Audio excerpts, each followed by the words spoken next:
There is a good place for civility politics focused on the issues. And if after that conversation, you still decide not to come to my side or vote in a certain way, then you weren't going to do that either way. But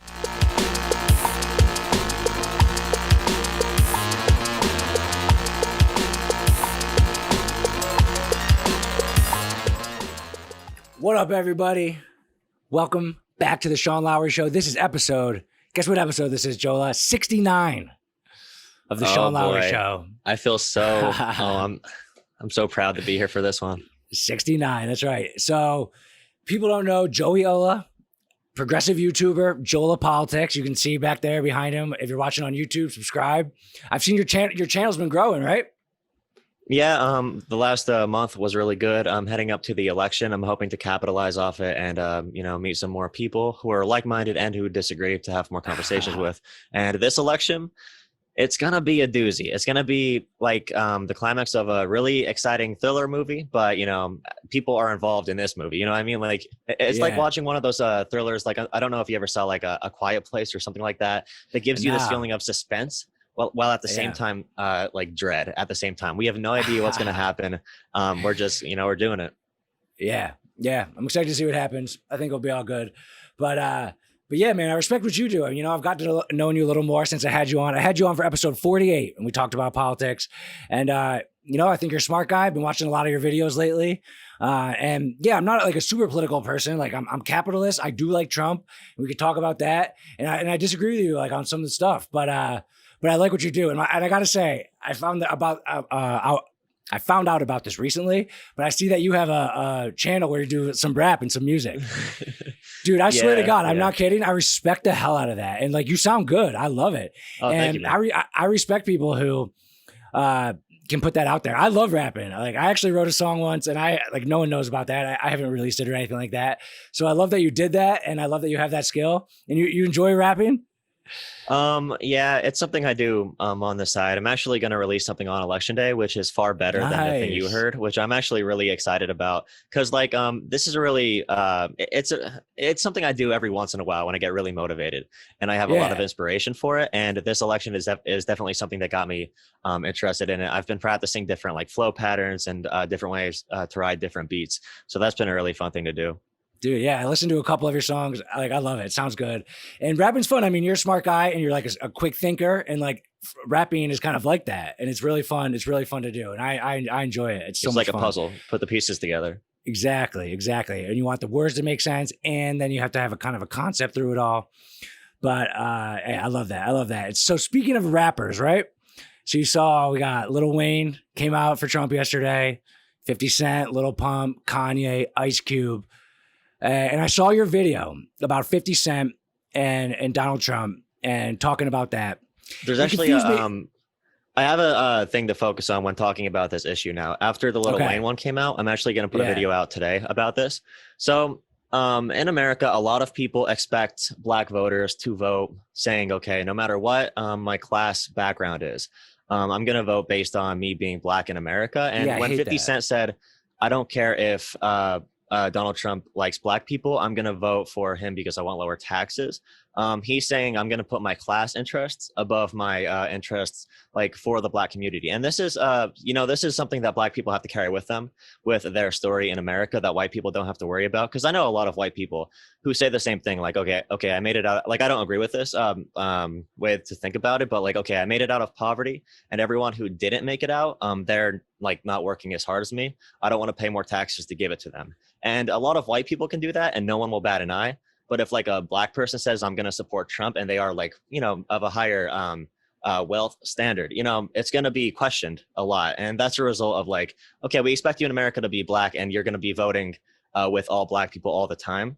And I don't expect that out of them. And I think it takes a lot of thought about this issue to really get used to it, because you see, 50 Cent endorses Trump. You see all the back and forth around the topic. But I've done my best to take a step back and really look at the perspective that they are facing, and also the perspective of like Black Americans. So like my perspective on this entire thing is, if you are like a Black American, then you should be able to like criticize them based on that. Like, okay, you're betraying like Black people. But if you're an outsider, like if you are white like myself, you could criticize like based on my politics, like, okay, you're voting for Trump because these are bad political reasons. But you know what I mean? Like it's not fair that Black Americans are going to be judged, So yeah, and I want to like talk about race a little bit. It's one of my favorite topics. But like my first question about the rappers liking Trump is I feel like, are you surprised by that? I mean, look at them. Like rappers are cocky. Rappers are selfish. Rappers are all about making money. Like that's what they rap about. And everyone's like a little different. But in general, rich, successful rappers, skin color aside, I feel like it's not surprising that they like Trump. Oh yeah, there's a reason there's tons of pictures with rappers at like big dinners and stuff. Like when you're in a room with all of these people who are so like, celebrity, who are so wealthy, that precedes everything else. You know what I mean? Like they don't care if Trump is going to say something a little bit like racist at that time because they're at this big ballroom party. Everyone there is on the same team when it comes to that. And then the perspective totally changes if you are like a poor Black person in the way you view Donald Trump. I don't think people should be surprised that like Lil Wayne might like Donald Trump or 50 Cent might like Donald Trump because they have interests. They're not in the hood anymore. They don't, they're not living that lifestyle anymore. Their lived experience in America right now is, based more off of money and success and, their influence than it is off of being like a normal working class Black person in like a, inner city or something. So, I mean, I want to talk about the race element, but before that, this is like a general like political question that I'm curious about what your opinion is. Because when I heard your video about 50 Cent, one thing you said was, the class interest versus the interest. Doesn't everybody vote in their own interest? The thing with, so people who are more wealthy, they usually vote in their own interest all of the time. People who are more poor don't all the time. Why not? Why don't they? So when it comes to things like trade deals, so there's an economic factor that makes trade deals good for our country, for our GDP, for our overall production, for our overall wealth. But when there's a trade deal, as you know, a lot of swing voters in the Rust Belt states like Pennsylvania, Ohio, Wisconsin, and Michigan went to Trump because of bad trade deals. In reality, these trade deals they want to keep factories. They want to keep industry, factories, jobs, producing products. Right. That's what the trade deals result in. Right. Yeah, and trade deals actually make our country as a whole, richer.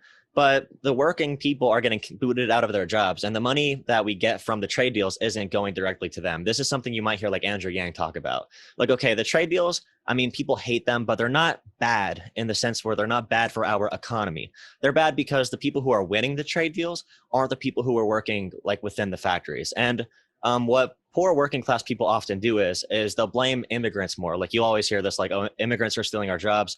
Immigrants are driving down our wages. When in reality, like I've done a lot of studies on this and my opinion changes like with new information and seeing new studies. Like I used to say all trade deals are bad, but now I'm thinking like, okay, trade deals overall help our economy. The issue is like we need some type of maybe like a basic income. Like Andrew Yang talks about for people who are booted out of their jobs. It's a much more complex issue than people think, but working class people are told like, okay, blame the immigrant instead of like looking at the overall system, I mean, if the factory's gone, there's no jobs. Yeah, exactly. So if they're voting for the person that is going to keep the factory, then they're voting in their best interest because then they can have a job for themselves. No, the thing with that is, so Donald Trump has really tried to bring factories back, and he spent a lot of tax dollars to bring them back, and he brought a couple, 100,000 jobs back. But then I could get you a lot of articles on this later if you want. A lot of these companies ended up closing down too, because, we could try to keep back the history of our economy. It's like coal too. Like Donald Trump said for central Pennsylvania, and West Virginia, I'm going to bring coal back. No new coal plants have opened because we didn't leave coal. The economy ended up leaving coal. Like there's a reason we have had such major advancements, and like our products are made over in China. Everything's cheaper for Americans, and that is hurting American workers. But I think it's because the plans aren't tailored to help American workers. Like if we had a plan to say like, okay, if we make these trade deals, then the corporations who move the jobs overseas can't take all of the benefits. Some of the workers need to have like, I don't know, a better retirement plan or some type of basic income. I think the perspective would really change. But in practice, and I'll send you the information then. A lot of these things Donald Trump has tried to force back. Like the economy just like left. The economy progresses all the time. Like in 10 years, we're going to be walking throughout our entire towns and saying, "Hi, Mr. Robot,"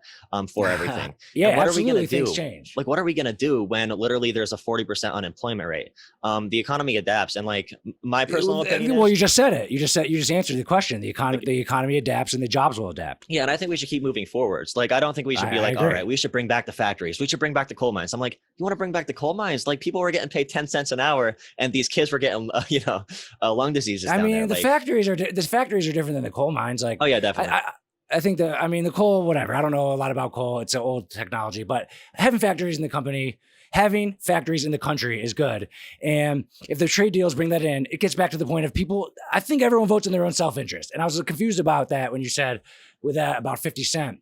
And then, so the race thing is I think it's so interesting. I don't mind talking about it at all. And I think we have a completely fundamentally different opinion on it, because you said in one of the videos, you said that that somebody who says I don't see skin color is like actively racist and helping the problem. Yeah. Like I am 100%. I'm 100% like this. I am 100%. I have the ambition of the goal, and I already am like this, of that skin color doesn't matter. And I try to run everything through the filter of skin color doesn't matter. I don't see 50 Cent as a black person. I see 50 Cent as a wealthy entertainer. He's in the wealthy entertainer category. I put people in categories based upon economics. People have to be put in categories in some places in the political spectrum. I just don't really see skin color as one of the places. It just doesn't make any sense to me. Okay, so an important contrast here is I said you are complicit in the system that upholds racism. And this is, do you read it all? Because if you enjoy reading, there's a good book called The New Jim Crow that explains a lot of what I talk about. And I don't love that title. Do you know what a caste system is? A caste system. So like it's just like the tiers of society. So like in India, if you're born into the very bottom, you're basically going to stay there. It's hard to move out of it. So different caste systems are held up in society, like you are designated to certain positions. And they talk about how these things rebuild each other throughout time. So after slavery ended, they rebuilt those issues with things like Jim Crow laws and segregation. Right. And after Jim Crow laws and segregation were outlawed from the Civil Rights Act, then at that point, Nixon in the 1970s said explicitly, we are going to do the war on drugs to target minority populations or something of that sort, because they had to strike back. There was the thing called the Southern Strategy, when the Democrats said, we're going to do the Civil Rights Act. Yeah, all the Republicans said, okay, we're going to go to the South and get all these former, slave owners, these former KKK members, these working class Southern people. So that shift really happened. Now, when I say you are complicit in a racist system, it's because we have, so there is also an issue with generational wealth inequality in America in general. So if you start off poor versus somewhere like Norway and stuff, America is ranked 27th in the entire world when it comes to social mobility, which is not terrible. But your chances to go from like poor to rich or rich to poor is a lot lower here than it is in Europe, or it is in like Norway. Dude, it's America. You can build anything you want. Like I'm talking like data analysis, though. I agree with you. You can do that. It's just the likelihood here is lower. Like there's tons of individual outcomes, but when we talk about like total sociological and socioeconomic data, we're talking about entire populations. So like if you meet one person and they need business advice, that's great. But if you see 100 people and like 90% of them don't know what they're doing, we can't just give like individual advice to them. We need to fix the overall. Sure. I'm absolutely cool with this conversation as long as the skin color doesn't matter in it. Well, like, that's where it splits. When you talk about the Southern strategy, like, okay, obviously the Jim Crow's laws, slavery were terrible. And then after that, it starts to get murky as far as like, you're assuming that the reasons for these to target these poor communities was because of skin color, when that is not necessarily true. And then there was, even around the 70s, then there was the civil rights, and then the 80s, 90s, the 2000s, and today. We said just recently, society moves fast. And I think the minds of Americans, the average American, has moved so far past it. And then when people bring it back up all the time, it's just so frustrating and confusing. I love it. Listen to this before you go. One thing Kanye said on Joe Rogan, Kanye West, who I criticize and I think is a fascinating human being in many ways. Not saying he knows everything, but one thing that I like that he said about Black History Month and talking about slavery was, he's like, It's like we just had a day or a month dedicated to remembering back when you got cheated on by your wife. Like, it's not positive to look back at the negative things. Like, you got to move forward on it at some point.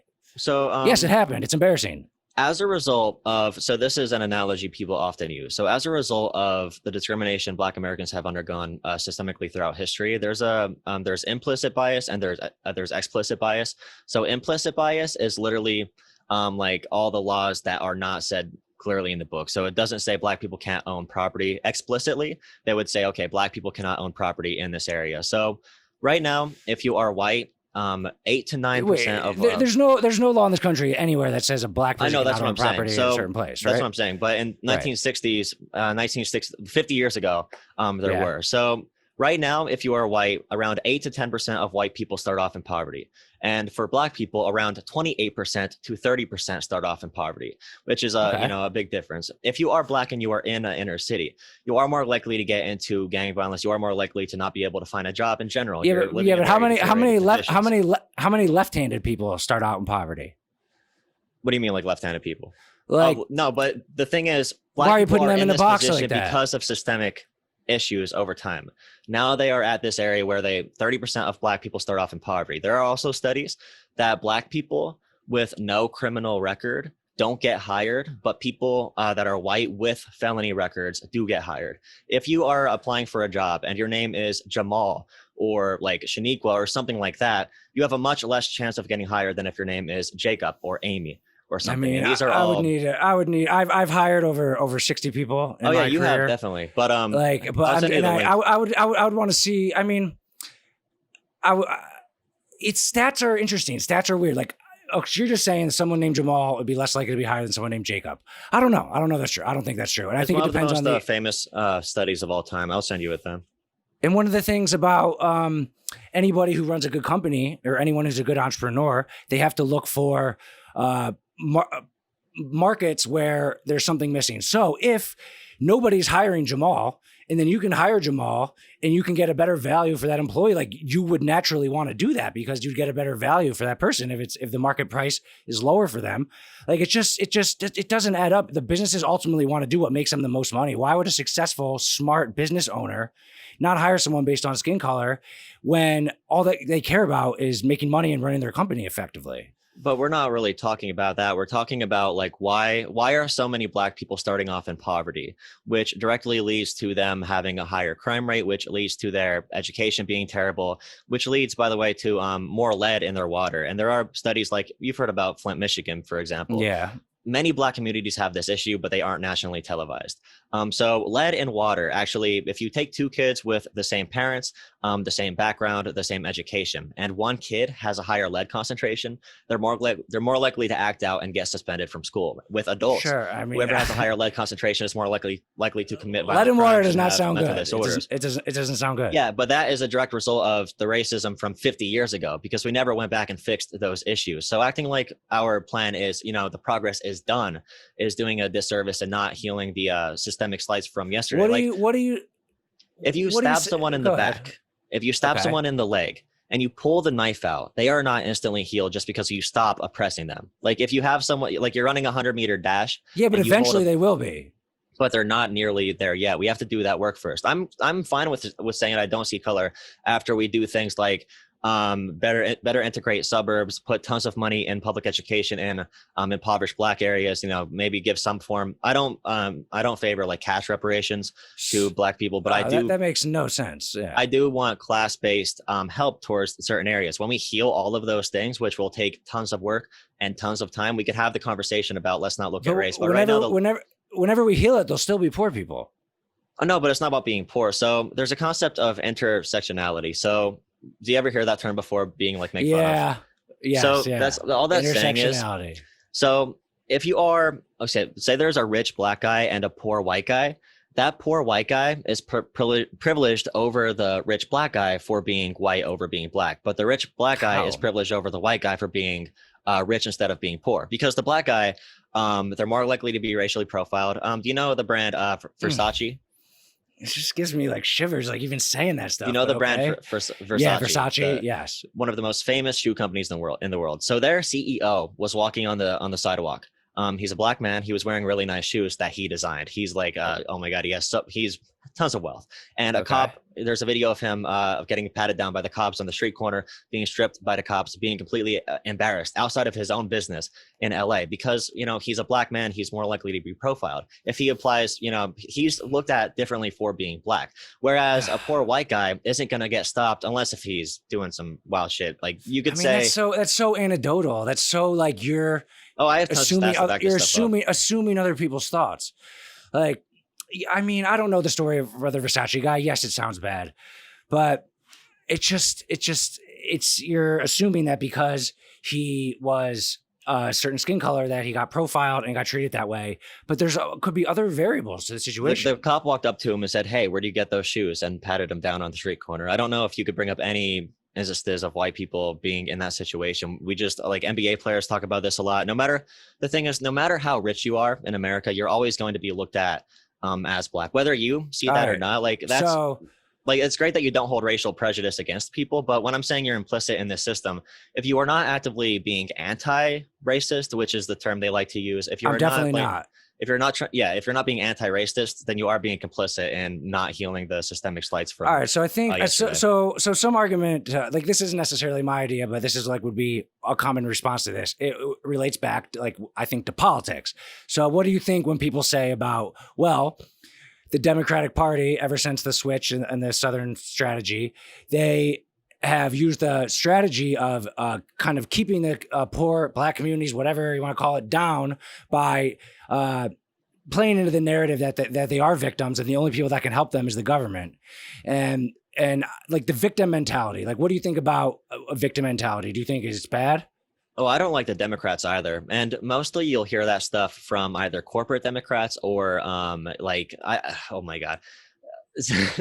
Yeah, I have a big problem with them too, like Nancy Pelosi and do you think they do that? Schumer. They definitely do tokenism. They definitely pretend to represent black interests. I think they represent black interests a lot better than the Republicans do, based on do you think they make them feel like victims as part of the strategy to then be their hero to help save them? Oh yeah. Democrats manipulate black people just like Republicans do, but Republicans are that's why they need racism to still be part of the conversation, to still have that narrative that has always worked for them. That's one of the reasons I'm like, it's not real. It's a narrative that is created for a political purpose, and that's one of the reasons why it's not real. Because these are thousands of studies. Like 30% of your people starting off in poverty is a lot different than 10%. That's 3 times as many. And poverty correlates with, like I said, bad education, getting into crime, being, having lead in your water. So you talked about being stabbed in the leg and then you're not healed right away, right? So the solution for the person who's stabbed in the leg and the time passes, what do you think that solution is? Is it some type of education or some type of universal basic income? Because I think the solution is culturally to start having people not be told from the time that they're forming their thoughts, 8 years old, 9 years old, hey, you are a different skin color than everyone else. You are going to be treated differently. You are going to be hated by the cops. You're never going to get a fair shot. I don't think it's a good thing to tell a 9-year-old developing brain that, because then they think that, and then they live life scared, and then they grow up to tell their kids that, and they think that, and that system needs to be broken. The fact that skin color does matter for the minority side of it. Like, don't you think that if they never are taught that it matters, that would help? I mean, the victim mentality, it's hurtful. No, because if you're old enough to experience some form of racism, then you have to be taught about it, and they will experience that. Yeah, but you might have a situation that isn't racist that your brain tells you is racist. If some guy pushes you in the road or something, you might be like, oh, he pushed me because I'm black, but really he pushed you because you were wearing a different sports jersey or something. Like, you might think that something bad happened to you because of skin color, even though bad shit happens to people all the time and it might have nothing to do with skin color, but you're just going to look at a bad situation that happens to you and think it's because of skin, even though it's not. Well, you think that could be a problem? If you don't want to look at anecdotes at all, we could just focus on all of the stats. And like, if we want, like, at a base policy level, like you're focusing on cultural stuff, we could just talk about like the black poverty rate versus the white poverty rate. How do we get more black people to have more money and more generational wealth? Because that's one of the biggest predictors to how you're going to have, live your life. Well, I think things like, One thing that'd be terrible for the Black community would be if the ACA got repealed. Although the ACA is bad for people who are making more money, it did give that's the Affordable Care Act. Affordable Yeah, Care. so that you like for example, you might be paying a little bit more because of it. But what that law did, although I don't favor the ACA, but I think it's better than not having it. It gave 30 to 40 million more people healthcare, and healthcare is one of the main things that helps your class mobility. Like if you get sick, you can go to the doctor without worrying. And even from a mindset perspective, actually, you might be more willing to take risks in your life that could be positive. Oh, yeah, definitely. Knowing that you have it. Yeah, so for like small business owners, if you want to start a business, if you want to get a job, it's better to have healthcare. It's better to have, that safety net to fall on to make it more equal. But I think my personal goal would be the more universal healthcare. I'm not for like the Bernie plan. I am for it, but I'm for a little bit of a different one because I think it's better politically. So what Bernie Sanders' plan does is take Medicare right now, which is a very popular program for seniors. Medicare covers 80% of expenses for them. And if they want to, they can buy like a supplementary plan. Now, what his plan does is he makes the Medicare given to all people, and then it covers 100% of expenses, and then it covers dental and eye care at the same time. That would be the furthest reaching healthcare plan of all time. It'd be similar to what Canada has. I favor more of an Australian model or Sweden's model, which it would give what Medicare is right now to everybody. So everybody would have 80% of their costs covered. But then if you want to buy a supplementary plan, you could still have that system built in there, because I think this is a lot more politically, it's much better to push for the public. Like one of the biggest issues with Bernie's plan is it cancels out private insurance, and a lot of people don't like that at all. So I favor more of a plan where it's like everyone still gets universal health care, but if you still want to buy your way ahead of the line, then you can do that, because I think it works so much better politically. Like you were saying, you don't want to focus too much on black or white.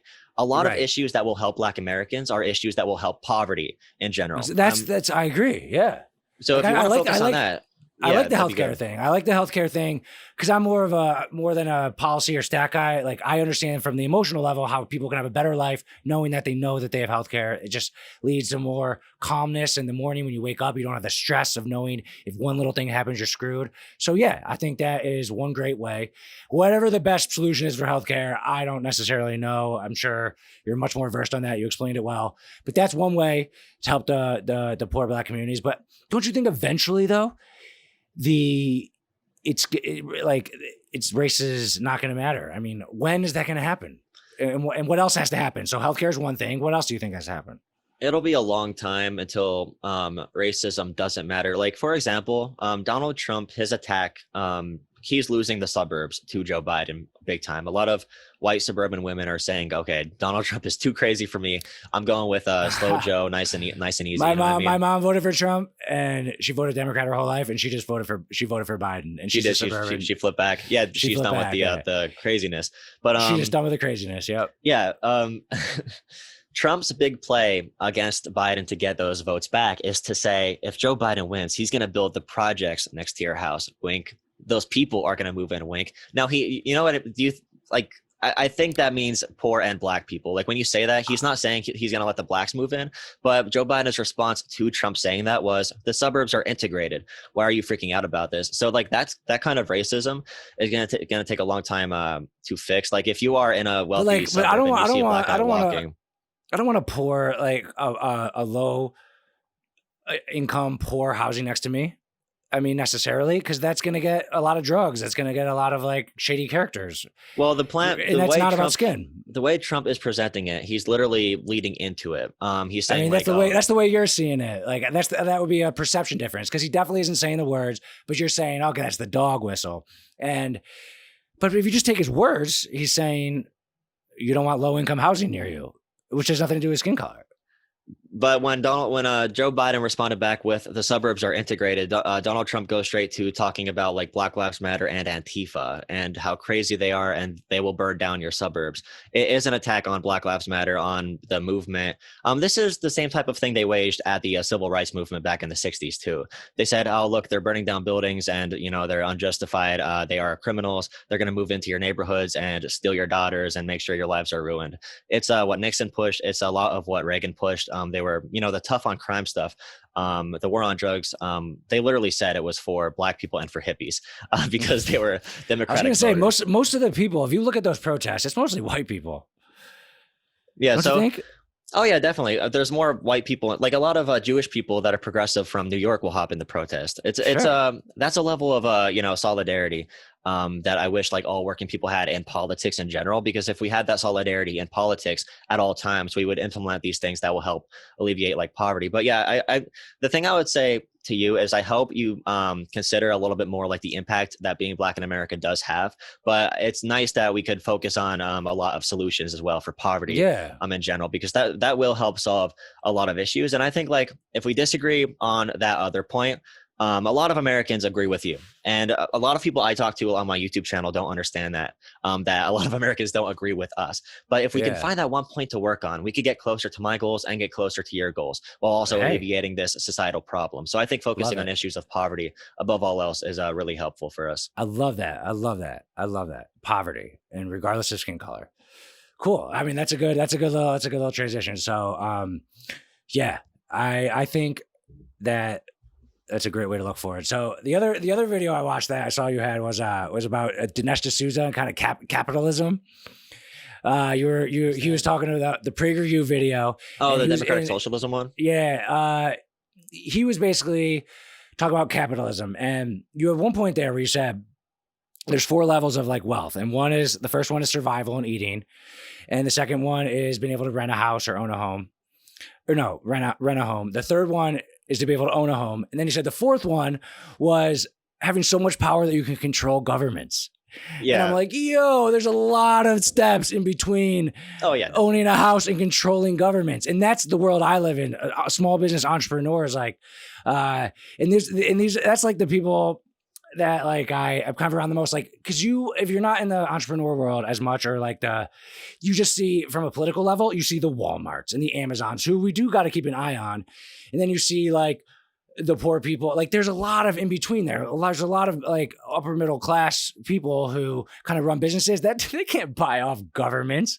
They need to be, they have the rules. Like, that.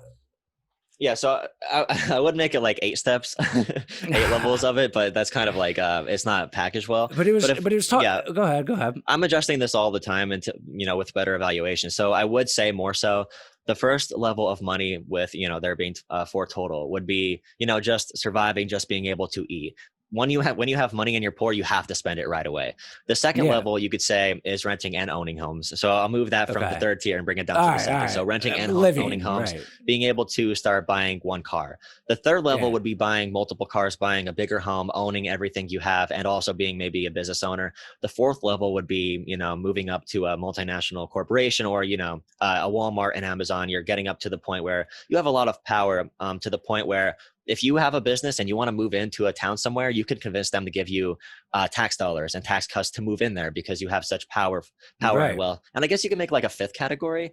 That's like the lizard people like Jeff Bezos, who can literally like say, all right, government, we're doing this. Here's 20 billion. You know what I mean? Like, but so the reason he can do that though is because he's providing jobs, which the politicians want to give to their constituents. Be like, hey, look at all these jobs I got you. Oh, I think it's because they want money. From the politicians want, like Jeff Bezos, like when you have money in general, that's what moves the entire world. Like, it's like in this video that you were talking about, it was talking about how people do vote with their wallets, as far as like, yes, Walmart has a lot of power, but they are also providing great services. And if they stop providing great services and they raise their prices, people would stop buying them and they would lose all their power, which means it's good for society because they're providing goods to society. And that's the beauty of capitalism. It's not because humans are corrupt. Humans are naturally corrupt. And if you give governmental military power to people to control a lot of money stuff, there's going to be some corruption in there at some point. And it's better to have businesses run. And then if Blockbuster doesn't understand that Netflix is coming and they don't do straight to DVD sales or streaming, then they go out of business and they lose all their power. Like, so the power structure in society is built by whoever's providing the most value to the people. And that's capitalism. And it's beautiful. It makes me tear up. Okay, the issue right now that we're facing is there's nothing to limit monopoly power. So I'm not like a socialist or a capitalist. I'm just kind of looking at what I'm presented with and saying, okay, these are going to be the right moves to make us get more progress tomorrow. I would be on more of the left talking about like, because I read a lot of like revolutionary ideology because I'm into the overall movement as well and all like the. Honestly, the movement, like I'm not into it, but I get that. Like I also get how like protesting can be fun. It's revolutions are cool. Well, not that it's fun. It's just like, it's a bunch of people exciting. coming together in solidarity. That's like, all right, we're all fighting for the same thing. We're all doing this together. We can only do this if we are together. But like, when we talk about like capitalism, it becomes a huge issue when Walmart or Facebook or whatever ends up saying, all right, we're done just being a supermarket. Okay, we're going to get into auto. We're going to get into providing internet services. We're going to sell smartphones. We're going to sell books. It's tough to compete in those markets though, because But if they already have the capital necessary, then they're not letting any competitors get into the marketplace. Like Facebook right now, what they own, Instagram, they own. I don't even know what all the dumb apps are. They own WhatsApp, Instagram. Yeah, WhatsApp, Instagram is enough. Like I spend all my advertising money just with Facebook because they own Instagram as well. So if I run an ad, it'll go to Facebook and Instagram, and I don't need anywhere else. I don't advertise on Pinterest. I don't advertise on Twitter. I don't advertise on, used to do a little on Snapchat. I haven't got into TikTok. I don't have any reason to spend my advertising budget with anyone besides Facebook because does Facebook own Snapchat now? I forget. They don't own, Snapchat owns Snapchat. Snapchat's their own public company. I actually bought shares in them and it's been going up. I thought they were going to sell it at one point. At one point, Facebook made a huge offer to them and they turned it down. That might have been smart, actually. They turned it down, they right and the now ship. they're public. Yeah, now they're public, okay. And so that was a thing where all the money in the world. They offered him like $3 billion when they weren't even worth anywhere near it. But those guys had that same feeling that you're talking about. They're like, no, fuck Facebook. We're gonna do this shit on our own, and they turned it down. Okay, so I have a question then. Okay. What do you think about, so there are 4 media corporations that own everything we see, everything we hear, everything we read. Do you think that's a problem that only 4 corporations are controlling everything? Like for issues like that, monopoly power. Media. Like definitely media. And then we could talk about other industries too, like search engines, for example. A lot, but also bread, shoes, pencils, hats. There's a lot of competition for those though. It's not all owned by one company though. That's my point. There's a lot of competition for those and they're tough markets. Media is a problem because there's 4. It's like Viacom, like it's crazy. MTV, like all these media companies. ABC owns ESPN. Yeah. They own Hulu. Disney, they own everything. So media is actually a very tough space to compete in on that level, except for look what me and you are doing. Look what Joe Rogan's doing. Well, Joe Rogan's a special piece of, it's a little different, but yes, it's bad. It's bad to in industries conglomerate power because it doesn't allow competition to have any chance. And that is part of capitalism is not allowing monopolies to take over the world because that's not fair.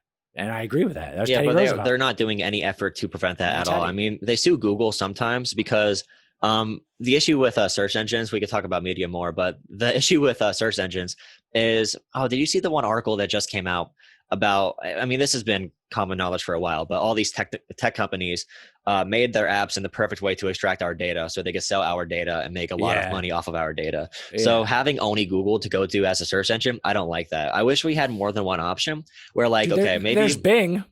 There is Bing. No one Bing does not work. It's terrible. It's the worst search engine of all time. So I wish there was an option one Google, one Bing or something. Maybe there's a search engine just as good as Google that can you pay a monthly fee of $2 or something. And they say, okay, we're not going to steal your data or something like that because our government knows nothing about, we don't care about stopping monopolies. We don't know. We have a bunch of 80-year-olds that don't understand how data works or information works when they're stealing it from us. Like these people in Congress didn't know what Facebook was at the congressional hearing. They're not as smart as the tech guys. And in this, they literally just don't know.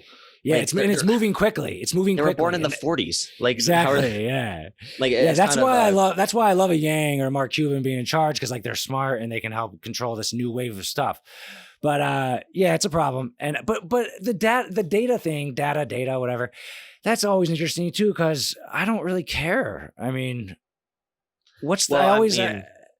It's just about like information rights. Like, okay, Right. if Facebook is going to extract this much data from me, I want to know how much they're extracting. And if I have data that's worth a lot of money, I feel like I should be in control of that. I feel like if I Yeah. want to give data to one company over the other, I should be able to get Yeah. paid for that or have my own personal private data rights. And like the new real world is on the internet. The new warfare is cyber warfare. And we hear all Oh this stuff yeah. about Russian hacking or whatever. Countries do that stuff to each other all the time. We're spending a lot of money making defenses for our, computers and our different We should technological be. grids. I hope we are as a country. Well, yeah, I mean, literally, if a country could hack enough areas of the U.S. if we didn't have sufficient barriers to that, they can literally just shut our power grid off. And then, like, if stuff like that happens, and all of our money is electronic and digital. Oh my God. So dude. Yes. these are big issues that people in government simply don't understand because we need term limits for certain branches in certain areas and certain lengths. And I think including the Supreme Court personally. But like all these older people, like, they just don't know what they're talking about, and I don't think they care to know. Honestly, they'd rather wag their finger at a bunch of young people instead of actually adapting and trying to fix the problems. Yeah, and I don't know all the details, but I hope that someone in this government is smart enough to understand that wars of the future are not going to be fought with tanks and nukes. They're going to be fought with computers, and I have this like weird trust. I think that I trust our government that they're doing something right for that. But it's interesting with the data and the data. I think Joe Rogan did mention once about a search engine that you search on and it doesn't take your data. Do you like Joe Rogan? I haven't watched him lately. I was really he's had a hell of a week. He had Kanye on, and then yeah, then he had Alex Jones on. And I watched like people when I watched Joe Rogan. I watched like other people. I watched like reacting to his clips. You know what I mean? Okay. Like I don't watch him directly that much anymore. The new studio is ugly, in my opinion. It's a little ugly. I can look past that. I love Joe Rogan. When it comes to like Alex Jones, I mean, he was really funny to me for a while now, but I feel like I've seen his act so many times that if I watch him again, it's not nearly as like, the first couple times you do it, it's like, oh, this guy's funny, he's crazy. But now it's like, okay, well, I'm used to him now. But it's a little bit of an act. Yeah. Yeah, definitely. And he might be there for the election day special with Joe Rogan, Kyle Kalinske, and whatever. So that'll be interesting. It was that other fat comedian. He was there. I can't think of his name right now, but yeah, I'm probably not going to watch that. I'll be doing my own stuff that day. That's but right. It's still right. Interesting. Event That's right exciting. There. So, all of your personal opinions aside, your prediction for the election, who do you think will win? If you could make money betting on Biden winning the popular vote, I would say do it. Do any amount of money. I think it's a guarantee Joe Biden wins the popular vote by more than 3 million votes, 100%. How much did Hillary win by? 2.8 million. So you think he'll outperform Hillary on the popular vote? Oh, definitely. Oh, his popularity numbers. The thing with Biden versus Hillary is versus Trump, Hillary was so unliked. So every single poll came out, she was at like 48%. Donald Trump was at like 42%. No one was at 50%. But now Joe Biden is above 50%. So more than half of people are saying they're going to vote for him over Trump because his popularity numbers are up in general. Joe Biden is so much more popular than Hillary. He's likable. He's harmless. I think he's harmless. I think it's funny that like Trump obviously is going to say whatever he has to say to win, and especially in a political arena where you have a combative opponent. And he was so ready he even said this, and I was laughing when he said it. He was like, I was so ready when Bernie was going to be the guy to be like socialist, socialist, socialist. And then they get Kamala Harris and Joe Biden, who are not that far left. Like, you might probably want them to be more left. They are not very left. They are very centrist.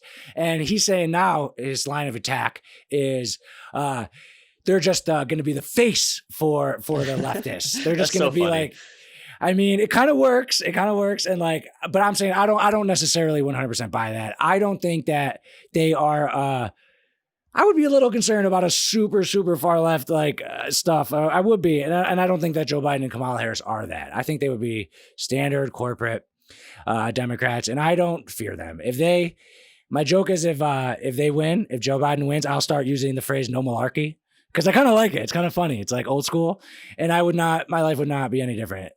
For me personally, I just love Donald Trump, man. I think he's so cool and so funny and so American. And I think he's going to age so well as a president over time that it's not even like an intelligent argument. It's just a pure emotional argument. It's like, I don't think Biden's bad, and I'm not left or right. I just like Trump. I just think he's funny and he's cool. So the funny thing about Trump when talking about Joe Biden is, on one hand, he'll say, Joe Biden, you're bad for the black community because of your crime bill you passed in the 80s or whatever, or 90s. I forget what year it was. And then he'll say, Joe Biden, you're bad because you want to defund the police. So simultaneously, Donald Trump is attacking Joe Biden for wanting to both fund and defund the police at the same time, which is hilarious. Assuming, considering he chose Like, it's hilarious. Kamala Harris as his VP, who's a cop, was the DA for California. Like, it's laughable, these attacks he's waging at Biden. He's like, you're a radical socialist. You're going to take away everyone's healthcare insurance. And Joe Biden's standing there like, I don't know who I am. This guy's going to turn down. He's going to tear down the country. Joe Biden's like, where am I? Yeah. Like, tell me what you think about this about me personally. We both think that's funny that he is saying two things that contradict each other as attack lines. And you think it's like, oh my God, it's hilarious. He's so stupid. It's obviously two different things. And I think it's funny from like, it's just funny. Like he knows he's doing it, and it kind of makes me like him more. That it's like it's like this is my political opponent. I'm just gonna throw this at him. I'm gonna throw this at him. Is it like kind of reckless? Like maybe if you like take everything really seriously, but his like humor and his hyperbole and like I don't take everything he says seriously, or literally. I guess is that phrase. I'm sure you've heard like. Some people take him literally, but not seriously. Some take him seriously, but not literally. What do you think about me thinking Donald Trump is likable and funny and being one of the reasons I like him? I think last election, I would have thought that as well. Like, okay, this guy is like a celebrity. He is rocking the stage with Hillary Clinton. He was like, you don't want me in. She said, you don't want him in office. And he's like, yeah, because you'd be in jail. I feel like the luster kind of went away, though. The reason he's doing all these attacks is because he can't run on like COVID. He can't really run that much on the economy, although you could say those two things are really intertwined in voters' minds right now. And that's what's coming back in polling data. People are worried about COVID and worried about the economy, and they're seeing those two things as related. I wanted to talk about COVID. I wanted to get to COVID, but but stay on Trump. Yeah, the thing with Trump too in the debates this year, it really hurt him not having an audience because he needs that. If you're watching Friends with a laugh track, I mean, it's gonna seem funny. If you watch Friends without a laugh track, you're gonna hear a bunch of that. You're gonna hear them walking around like around the room. You'll see a video of someone stomping through a room and making a joke, and it's not even funny. I'm like, okay, I thought this was funny when I watched it with a laugh track. But when he's like, Friends, when he says to Hillary, you'd be in jail, or like to something like Joe Biden about Hunter Biden, about his son being a drug addict or whatever. With applause after that stuff, it might seem like a good zinger, but without anything, with just silence, it seems like he's just being an a-hole. Him as a performer, I don't think he ever has done well in the debates. I said in 2016, I thought Hillary won all the debates, and he was like real calm and reserved at this last one. The first one, he was absolutely and such an asshole. I don't care about the debates that much. Like I will throw on the rallies once in a while on YouTube. They're just like, I'm scrolling through my YouTube and he's live, and it's like a stand-up bit. That is when I see him like being funny. Like the other day, I think it was in Arizona, like someone threw a hat on the stage. I guess like the jokes aren't that funny, but just the fact that he's president and he's up there doing like bits and he's doing stand-up, he's like, I'll kiss every guy here and every girl here. Like, it's just, I'm just like, this is a stand-up bit. And then I saw he was high. He was really high. He was on the COVID drugs at that point. He rushed himself out of the hospital. He's like, I cannot look weak. Inject me with the steroids. But he actually said that again. He actually used that same bit again in another rally, more recent rally, and it didn't get as many laughs, and he moved on. It's like, I mean, someone could sit here and argue with me like, oh my God, how can you be caring about the president from a likability stand-up comic standpoint when there's so many more important things? I guess I do also like the fact that a little more pro-business. Like, I think he's smart. I think I trust him with like China, and I trust him with foreign affairs. I think he's been really good. I mean, I obviously am not over there, but it seems like the Israel stuff he's been really good on.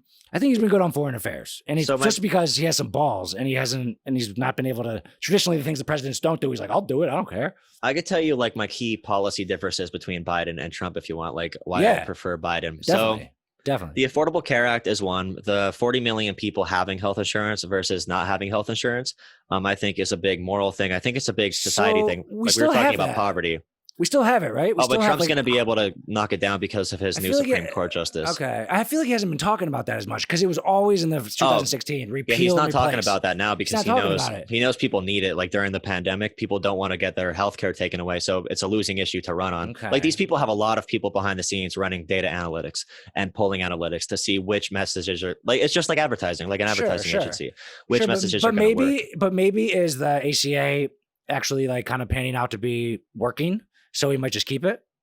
Oh, no, definitely not. He made it very clear in it's the 60 Minutes interview. He said, I want to get rid of it completely. Okay. Yeah, so that's definitely something he's going to do. He said he's going to guarantee pre-existing conditions are going to be covered. But from a policy standpoint, if you don't have an Obamacare policy in place, you can't just you can't say pre-existing conditions are going to be covered, because you need what Obamacare essentially did is they have the mandate, which he removed, that forces people to buy into the private insurance market. The reason you have to force people to buy into insurance is because insurance, the more people that buy into a certain plan, it makes a bigger risk pool, which makes premiums less expensive for certain people, like people with pre-existing conditions, and it lets you expand healthcare. Dude, healthcare literally makes me start to doze off. Like, all right, so it's healthcare better for Biden. That's one of your policy things. Yeah. When it comes to taxes, the plan Biden has to not raise any taxes above $400,000 a year, especially when considering how tax brackets actually work. That's really good for what you were saying, like pro small business or pro people who aren't like billionaires. Donald Trump's Tax Cuts and Jobs Act, there used to be a minimum tax corporations had to pay. So you might have heard out of like Bernie Sanders and stuff, like Amazon is paying $0 in federal taxes. The reason they are able to do that is because Trump removed the floor. So before, the floor for corporations, no matter what kind of lawyers they had to pay 20% in federal taxes. And now they have to pay 0% because he removed that floor. If you have good lawyers, you essentially don't have to pay any taxes. I think that being repealed would be a good thing, to have that floor back so Amazon can't simply avoid paying those taxes, especially considering what our deficit looks like right now. I'm not sure if you've seen it, but it's the worst it's been in basically, since the Great Depression. When it comes to our deficit. What else? Okay. All right. Sure. So there's healthcare. There's taxes. When it comes to community college funding, which is big for alleviating poverty, Biden wants to triple funding for local community colleges in Black areas and poor areas in general. Yeah, there you go. Poor areas. See, you're getting better. You're becoming less racist. But that's that's the thing though. Poor areas are Black areas because of systemic racism. Black areas are poor areas because of that issue that we didn't alleviate yet. So there's a lot of factors into this thing. But okay, so taxes, healthcare. None of these are like a reason for me not to vote for the cool guy. 40 million people having healthcare isn't? I mean, it's a complicated system, and it's still going on. Like, I got my healthcare this year from healthcare.gov, and the re-enrollment soon. Like, it doesn't seem like that's going away. It's going to happen. He has the political capital to do it, and he has the means to do it, like to eliminate it. Like on November 20th is going to the Supreme Court. So they're going to have to restructure the plan and put it back up there to get it back. Yeah, so those 40 million people can spend the same amount of money on something else. No, it's not getting me. 20 million of these people don't have money to spend on it. They're being subsidized to get health insurance because they're in poverty. And it's one of the key things that allows people to move out of poverty is if they have health insurance in general. And I mean, when we talk about like betterment for ourselves in society, like everyone votes for their own self-interest. I don't think it's in anyone's self-interest to let the world around them deteriorate because they want to have lower taxes. And that's like my big criticism of 50 Cent. Like, if we don't have healthcare for impoverished communities, we don't fund schooling for impoverished communities, these areas will keep on getting worse. More people will be poor. I don't think if you take pride in being an American, you should let America deteriorate. I mean, in Europe, if you go to a European airport, it's freaking nice. If you go to a European hospital, everyone's in there getting care. They have a much better capacity than we do. If you go to Europe for education, they have the best schools in the world. I mean, people come here for the American experience, but you can go to college there for free versus going to college here for $200,000. And I'm down for the debate between the tax rate, whatever it is, this 20%, 50%, whatever. Like, but it's still a big percentage of your money that's going to the country. Like, roads are great. I love roads, and I always say that. Roads, seriously, I'm not joking. How amazing are roads? That was the government. Like, I'm seriously. The postal service is another thing. I think Donald Trump wants to privatize a lot of the postal service, and that's going to hurt. And it'll hurt small businesses. So I know everything about the post office. I'm a huge fan of it, and I'm a huge fan of it, kind of for selfish reasons. I look at the postal service kind of like roads. Like, it's a public service. And it's a great public service dating back to World War II, when you could write a letter to your loved one. You wanted that to get there. And that's part of your country, knowing that it's the bloodlines of the country. That being said, I love how that is the situation. Every single day, the post office comes and picks up packages for free from my building. Tons of packages, tons of them. Business is growing, and takes them and gets them distribute it to the backwoods of Oregon, spread out through across the country for a very reasonable price. And we're not always putting the right weights on there. Sometimes 9 ounces for 6 ounces is kind of in the system, blah, blah, blah. It's great for me. It's great for people the country to have that we can send packages back and forth. That thing loses money. That thing loses a lot of money. But that's entity. Okay though. Like, we never say like, the military is losing money, because right. When you talk about the overall, the gain on investment that we get out of the postal service, it's astronomical. Yeah, not maybe monetarily, but just society wise. And I couldn't agree more. Monetarily too. When it comes to GDP, if you take away the USPS for small businesses, for small communities, for rural communities, that'll make a big dip in our total economy when it comes to wages, when it comes to the ability to start a business, to get hired by a business. And Donald Trump, what he does is, so Betsy DeVos is the head of education, the education secretary. She owns private schooling companies. The postmaster general that Trump appointed owns and is heavily invested in private mailing companies. So he puts these people in front of these departments that have an interest monetarily to destroy those programs. So they are going to keep on attacking the USPS if Trump gets reelected. So he took a big hit at it just for mail-in ballots right now, but that's him being just like saying shit.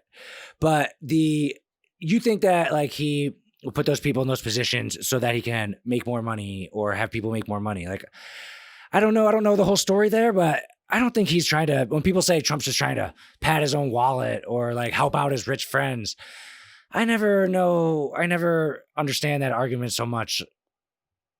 I don't know. I just think he's being a typical politician with those moves. I'm sure he had a lot of he got endorsements out of it. Exactly. He got campaign checks. Like, he's being a typical politician, but they usually don't literally put people like Obama.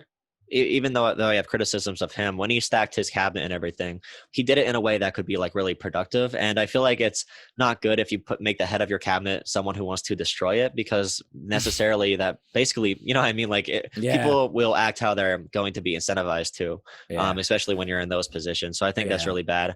So taxes, healthcare, USPS, those are big reasons for me. Yeah. Personally, and there's a couple other reasons. The community it's actually kind of turning out to be kind of a normal election. Like, I mean, in a way, you just wait till it starts, though. I know. We'll see. You can bring the emotion in it from like all the different sides, but I mean, these are standard conversations. But so the other topic, the other interesting thing that's going on in the world. So COVID, right? This has obviously become very political. And that might be one of the hot things that people get mad about. Trump not wearing the mask. What are your thoughts on COVID? I think within the next 2 months, we're going to see what it's really capable of. The second wave is coming. In France right now, we have a direct comparison to them. They have a much better system with dealing with this. They're a country of 65 million people. And as of right now, they're getting 50 to 60,000 cases a day. So we have 340 million people. We just started our second wave. So I wouldn't be surprised if there were 200,000 new COVID cases a day. And the big issue with that is people who get COVID, they're then labeled to have pre-existing conditions, which is bad if the ACA gets repealed, because they won't be able to find healthcare in the future. They'll have to pay a lot more for healthcare.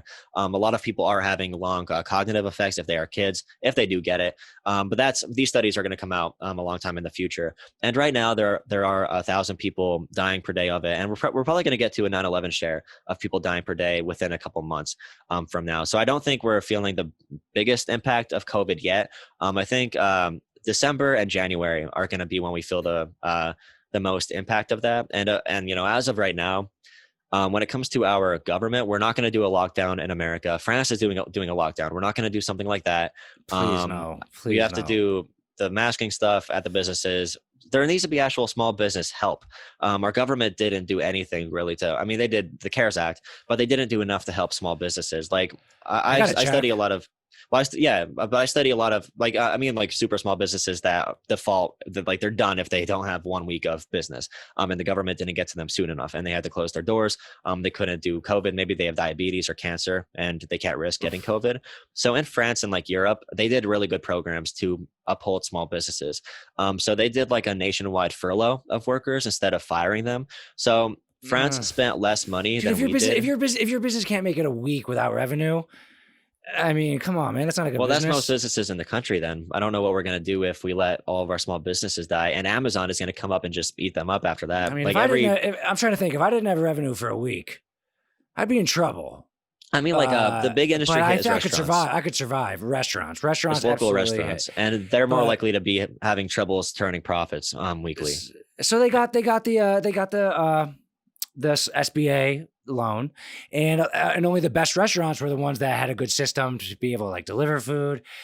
I don't like where I am now in Charleston. I mean, it's pretty much gone back to normal, and people still wear masks, of course, at the grocery store when you walk into the restaurant, which is it's a little silly to wear it in the restaurant and then take it off when you sit down. But I'm not gonna with the people that argue against that big time. I'm like, dude, just shut up. Who cares? Just wear it in the thing and sit down. I think it's such a beta thing to do, honestly, to be like, I don't want to wear my mask to walk to my like. If a business has that rule, it's a business's rule. Like, don't go to a different business if you don't want to comply to their standards of service. I don't know. They have the right to. I kind of agree, but like I'm kind of like just in general like anti-mask, pro like starting it. And I mean, but I wear the mask because I'm not going to die on that sword. I don't care enough to have that fight. I'll just wear it. It's easier for me.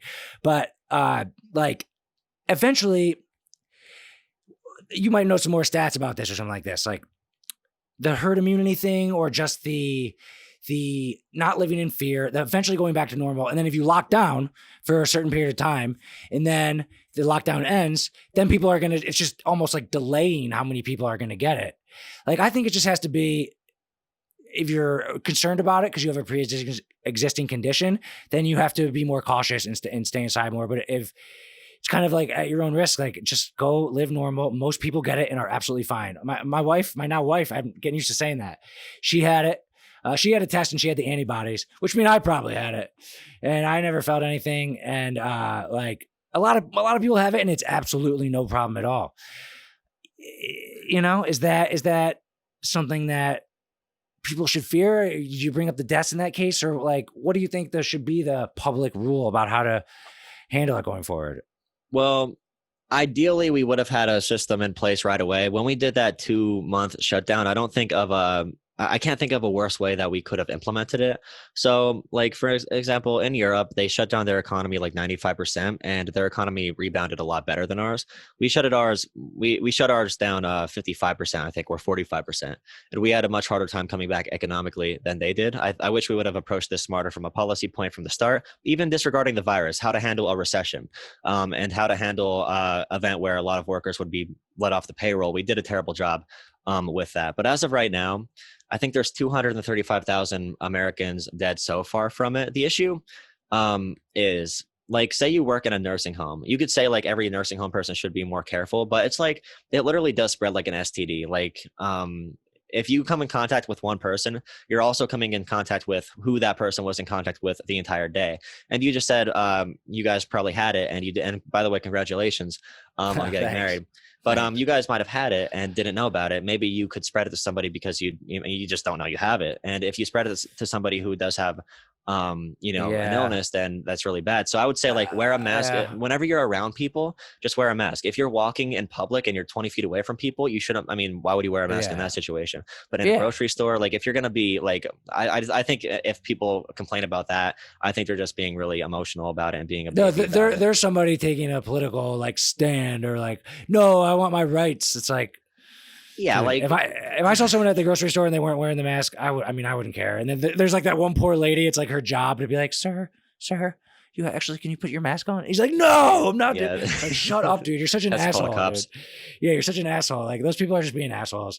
But yeah, I mean, I feel like it's kind of coming to an end. I mean, emotionally, my prediction was when Trump got it that he was going to recover, and that was going to be like kind of towards the last chapter of the story of COVID, having like the figurehead of the country heal from it. Like, you think I'm wrong there? And do you think that the Democrats are using it, both sides are using it in a way to politicize it a little bit? And like, obviously Biden walks out wearing the mask more, Trump less, and that might play to their bases. How do you think it affects politics? I think we have clear data sets and medical and scientific information to say where this is going to go. Donald Trump Jr. was on Fox News yesterday, and he literally said the death count is down to 0 when 1,000 people died from it yesterday. I don't like their goal on the Trump side is to say everything is completely normal. We have moved on and just ignore all of the death toll numbers. And the job on the Biden side is to say, he said today, actually, it's the new slogan, I will not shut down the economy. I will not shut down your businesses, but I will shut down the virus.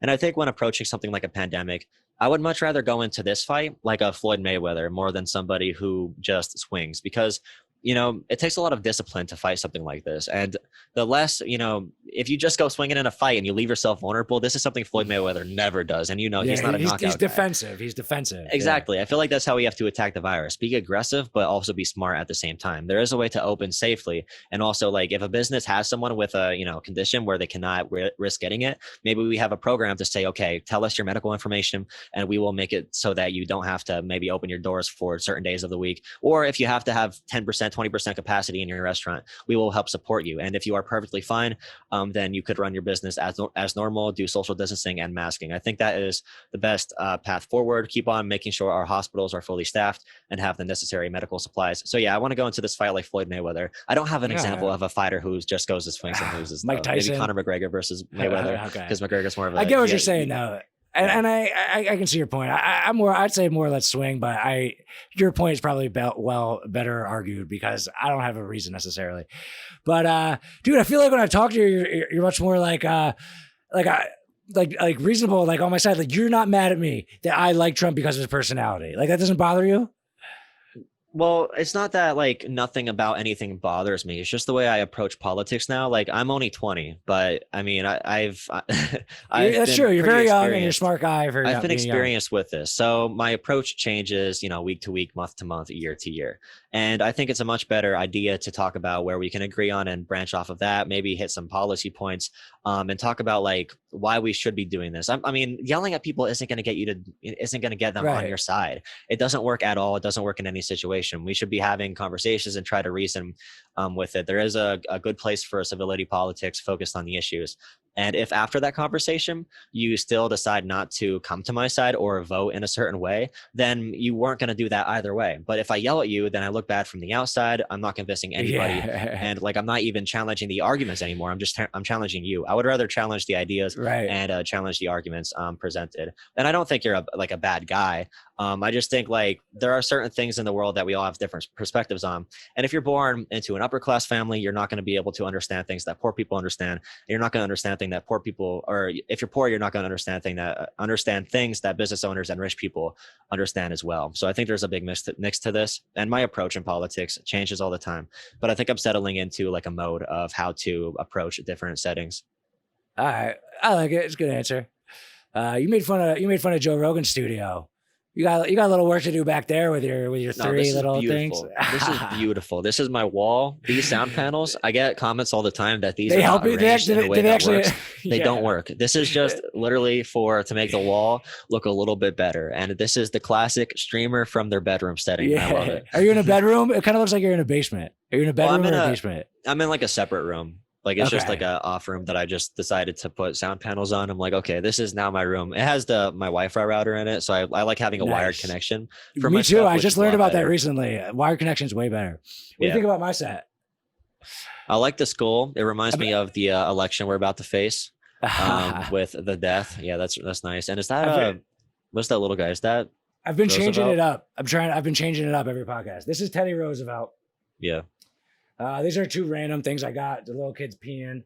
This is one of my favorite movies of all time. Remember the Titans, because this is when racism was solved. When it was, racism was over after that. After that, it's like that meme. It's like that's like how it is in my head, and I get it's not exactly like that. But what's the meme? No, it's just if you have it's that meme. It's like oh my god, if you see, it's like a video of a cop shooting at a basketball hoop. It's like, this cop ended racism. It's like that meme. Okay. But That's funny. like, that's funny. when it comes to the fundamental stuff, though, like if you're black, these things will happen to you, and we have stats to back it up. You can refute the studies, though, if you want, but there are really concrete things in like sociology that back this information up, that there are different experiences for people of color and white people in America right now. We don't even have to talk about personal stuff. Like, it's not about just hating black people. It's not about saying the N-word when you're in public. There are systems in place, even if it doesn't say black people can't live in this area because it's redlined or whatever. In general, these rules are still in place because they haven't been alleviated. Because, like I said before, you know, you pull the knife out of a guy, you can't be like, all right, buddy, you're healed. Go get him, buddy. You have to make sure their wound is tended to. And what we do right now, I call it Band-Aid culture. If there's a big issue, if there's poverty, we just make a quick welfare program, like food stamps. If there's an issue for education, we're like, okay, here's a mini grant for it. We always put Band-Aids over certain issues. And if Band-Aids do heal wounds sometimes when you cover them up, they either heal wounds, or if you got infected underneath that Band-Aid, which is what I consider systemic failures, and you like keep on putting Band-Aids over it, it's going to keep covering it up. But eventually some of these problems are going to get too big to deal with. Okay. And I don't think I got your, like one more thing about the race thing. I don't think I got your perspective on what Kanye said about, it's basically bad to look back on Black History Month and remember all the negativity from the slavery days. What do you think about that? All the negativity. I think it's important to remember your history in the country. I think liberals weaponized it. I think even conservatives weaponize Black identity. If you look at the Trump RNC thing, there were about like 50-50 people of color and white people in that. And I guarantee you that's not going to be what the vote looks like for Republicans. So both sides use black people to their advantage.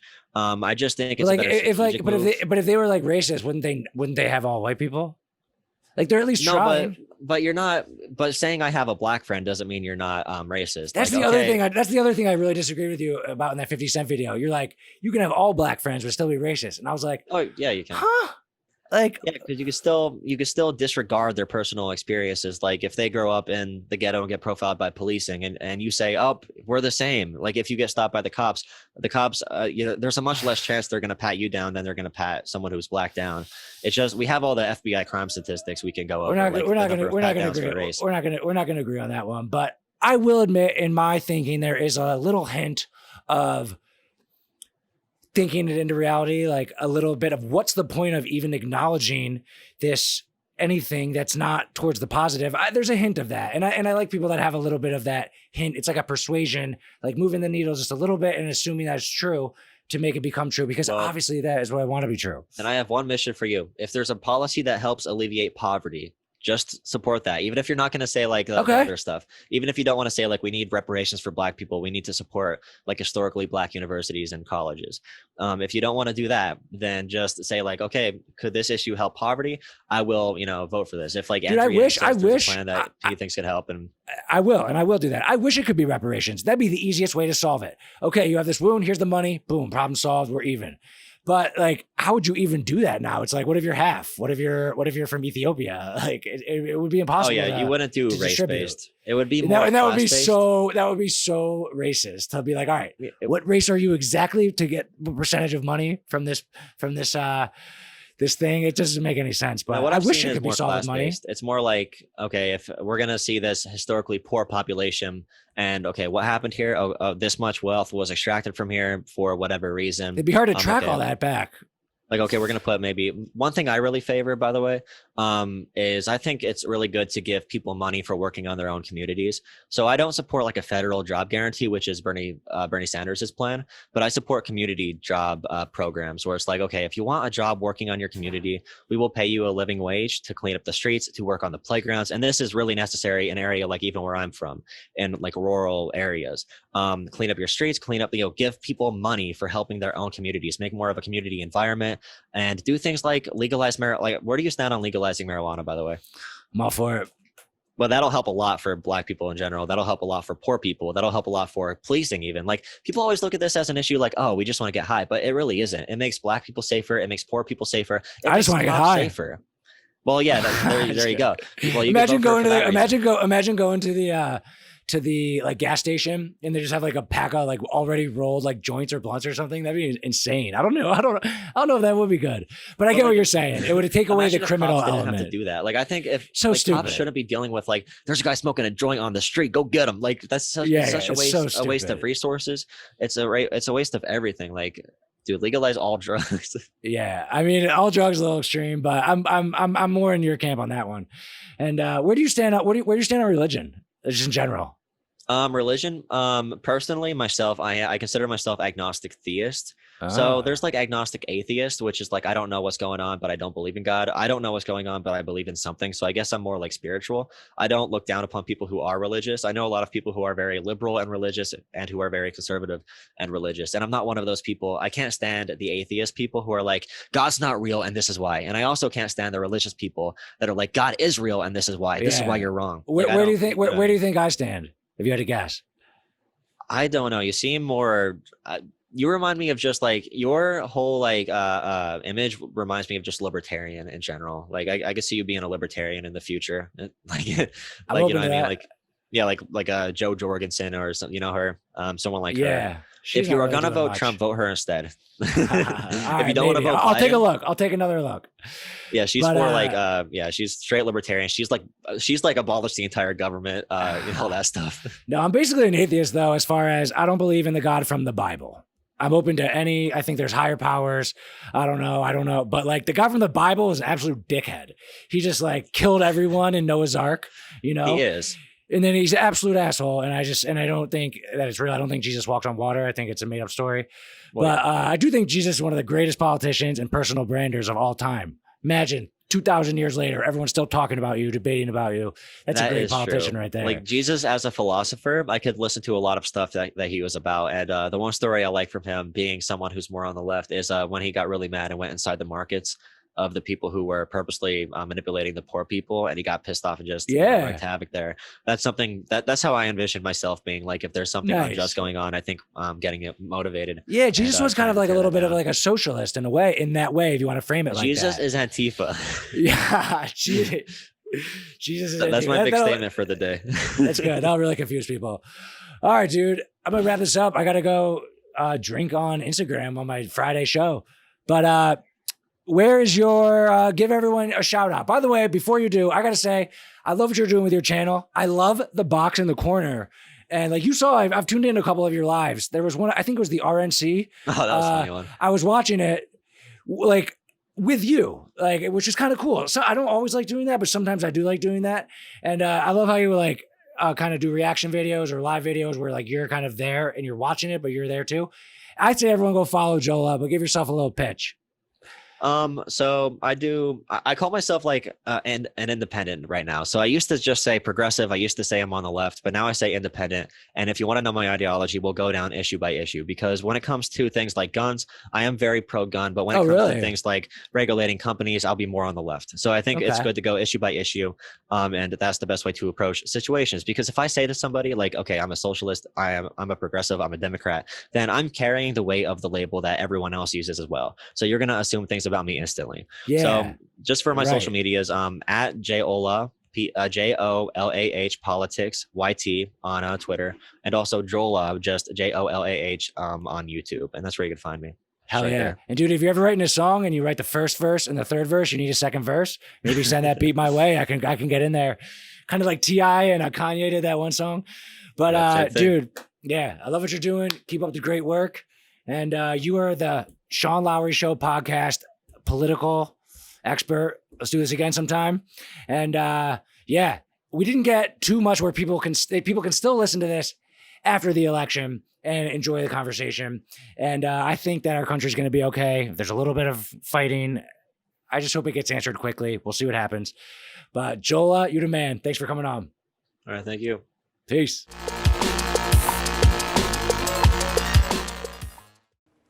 Have you ever heard a better podcast in your entire life? Take that, Joe Rogan. Best podcast you've ever heard. Get more podcasts right here and subscribe to the show too while you're at it. Thanks for watching. I really appreciate you. Honestly, I love you.